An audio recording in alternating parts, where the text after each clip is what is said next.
Chris Clark here from PalmettoPreps.com. We're here with Chapin head football coach and athletics director Justin Gentry. Coach, I appreciate you taking time. I know you've been really busy.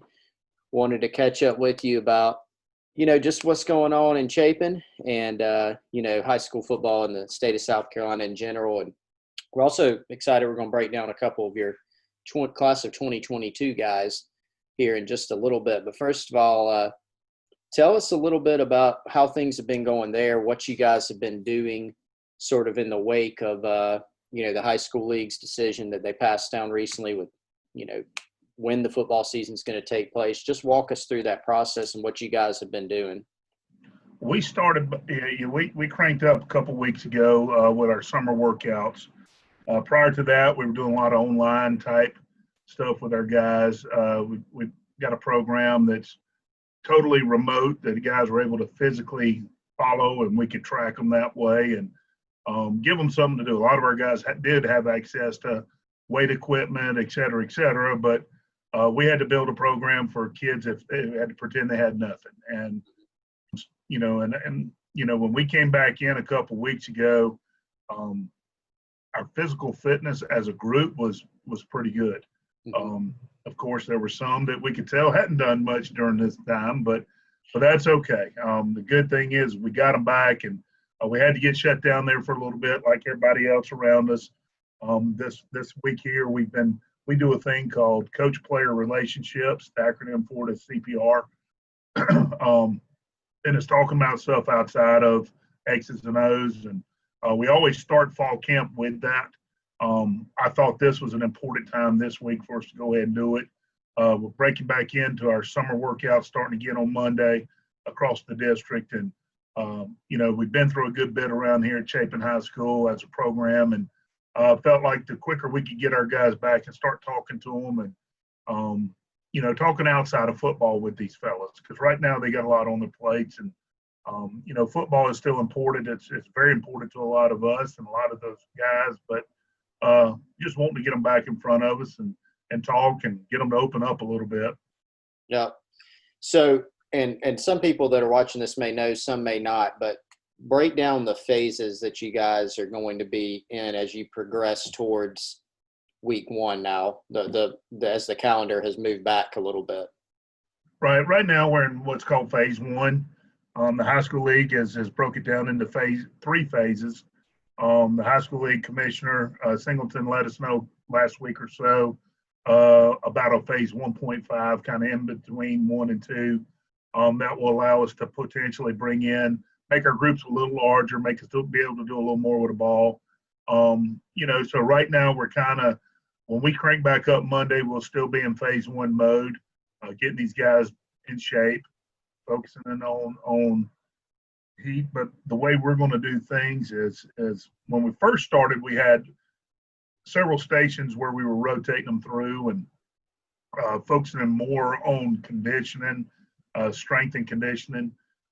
This time around, we're going to focus in on less movement in terms of going from station to station. They'll report with their position coach. We'll check their temperatures and check off the questions that we have to ask them, dealing with the coronavirus and stuff. But from there, they'll get 30 minutes of conditioning, and then from there, we'll go into football-specific type drill conditioning. So it'll be more position-specific. The offensive linemen won't be doing the same thing that the defensive backs do outside of the actual conditioning part. And, that'll allow the coaches to kind of hone in and start working their skills and drills just minus the ball. And, one thing our guys have done, they've required us to stay 6 feet apart, but we set all our drills up at least 10 feet apart. So all that's been a little different, but the fact that we can get them out there and get them moving around has been a good thing. Yeah, for sure. So one thing I wanted to ask you is to put your more of the athletics director hat on and talk to us a little bit about just some of the challenges of, we knew that revamping the schedule was something that could happen, right? But now that it's actually here, and we think we know what it's going to be unless something changes again, how challenging has that been in navigating, switching some things around, changing weeks, And then on top of that, just maybe the conversations as we move towards the season about different things from concessions to fans. I mean, some people may not think about that. It's more than just a game on the field, but how have you been navigating all that process? We've, the first thing that the schedules is, I guess, frustration levels. It gets frustrating when we can't communicate the way we want to communicate to our people.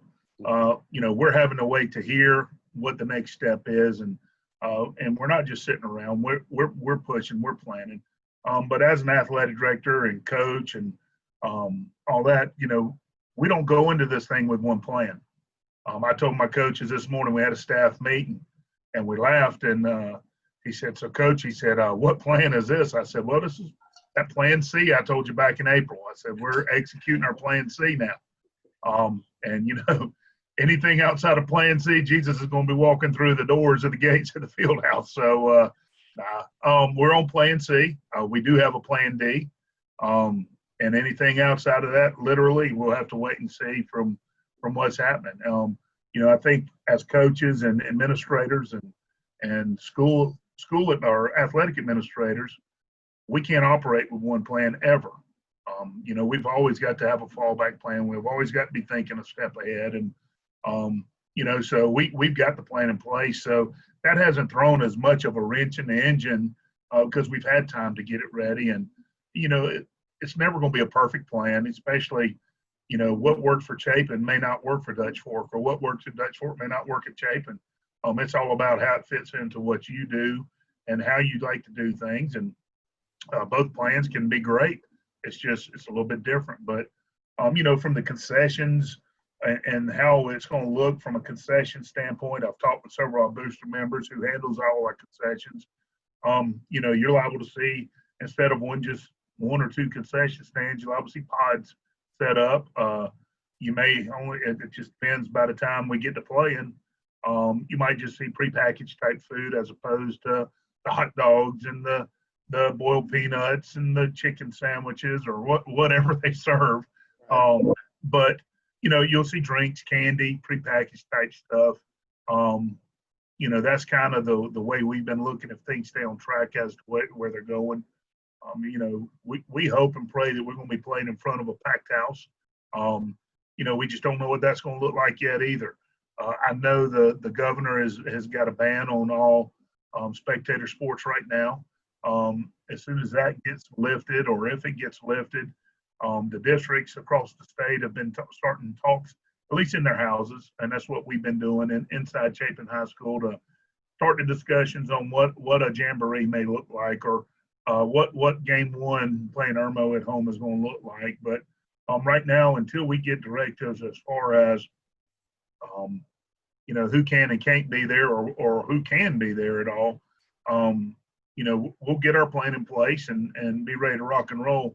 Like I said, we'll have 2 or 3 plans ready to go. One of the things that has been talked about a lot, right? There are a couple different elements, or more than 2 elements, but you've got sort of the health element of players and the public at large with this, but you've also got the financial impact. And we've seen that with businesses with COVID-19, but something that may not get talked about enough, in my opinion, on the high school level is the financial impact that, say, not being able to have a football season would have on some schools. And I think you have a unique perspective because you've been at some bigger places like Chapin, you've been to some smaller places.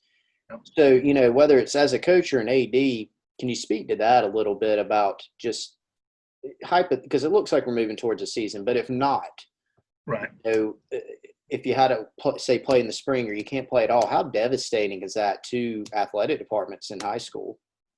Well, first off, the COVID-19 virus is real. It's deadly, and it's bad. Mm-hmm. With saying that, health and safety of our coaches, our staff, everybody is always first and foremost. Sure. Whether it was last year, 10 years ago, pre-COVID, whatever you want to say, our kids' health and safety, our coaches' health and safety is always number one priority, and that's not going to change. And I think we always have to approach it that way. whether we're in a pandemic or whether it's a regular year. So, when we start talking about this, and like you said, it looks like there's going to be some form of a season moving forward, and it looks pretty positive that there is. Now we've got to start, looking at how can we manage it the best. So if we start up in August and we start playing football and we get a partial gate or full gate, however that's going to look, financials is a huge part. Our school district, we've been very grateful to have the support from our school district. But that's from a financial standpoint, that's not the case everywhere. I've been at some smaller schools and some more rural schools that solely rely on varsity football gates to survive. And that's kind of been one of my I guess, babies a little bit, just trying to make sure not only am I trying to help take care of Chapin High School and District 5, I'm also trying to take care of the guys that I know that are going to really struggle if we're not able to produce the financials they need to stay afloat, I guess is the best way of putting it. But not playing football at some of these programs could set them back years, not just one season. And that's all sports, but sports are important to our communities across the state of South Carolina. And even in a high academic school like Chapin, if we were to take sports away on any year, we would lose a lot of students because it's important here. And a lot of people don't realize the importance that athletics plays and why a lot of kids do just go to school. And I'm talking in general here. I'm a pretty good teacher. I've been teaching for a long time and take great pride in it. And those students are pretty good students and they take great pride in it also. But if you take one facet of it away, they're liable to leave and go somewhere else. And that's what we don't want to see happen is athletic departments across the state start struggling and worst case scenario, start dropping programs. Yeah, no doubt about it. Well, good stuff there, Coach. To close out here, I wanted to hit on a little bit of, I guess, the recruiting aspect, but also the on-field development of a couple of your guys that we've talked about in the past and that we featured on PalmettoPreps.com. I want to take a look at a couple of your 2022 guys. Xavier Short, your wide receiver, had a big year last year, 75 catches, I think is right. I think 17 touchdowns. And then Chase Swigert, who is your really good offensive tackle there, who's starting to pick up, a little bit more college interest too. So let's take a look at these guys if we can. And let me make sure that you can see my screen here in just a second. Can you see that? So we can check out some of yeah. So this is actually going to be, I believe, Chase here. Talk to us a little bit about just his development. I know one thing we've talked about is he's really blossomed from, when you look at last season, to or the early part of last season, rather, to maybe the end of last year.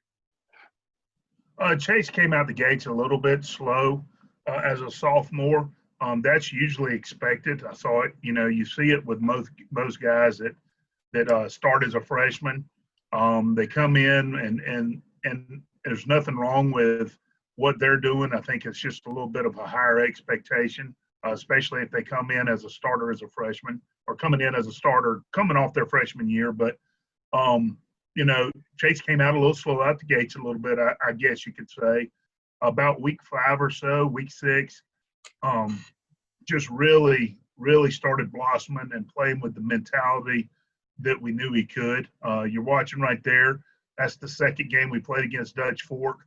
You can go back and watch his film from the first game against Dutch Fork to this one, and he was a total different ball player. He played a little more nasty, moved his feet a lot better. He's got just such a huge upside. But this past offseason, I've seen him make a physical change. His body has started to change. He's gotten stronger, more confident in himself. He's been working since we can't do much. He's been working with an outside group, working to get stronger and working with his football movements. And I think college coaches this year are going to see a total different football player. And We've been pleased with his progress, but I know from the next level, I think he's going to be eye-opening.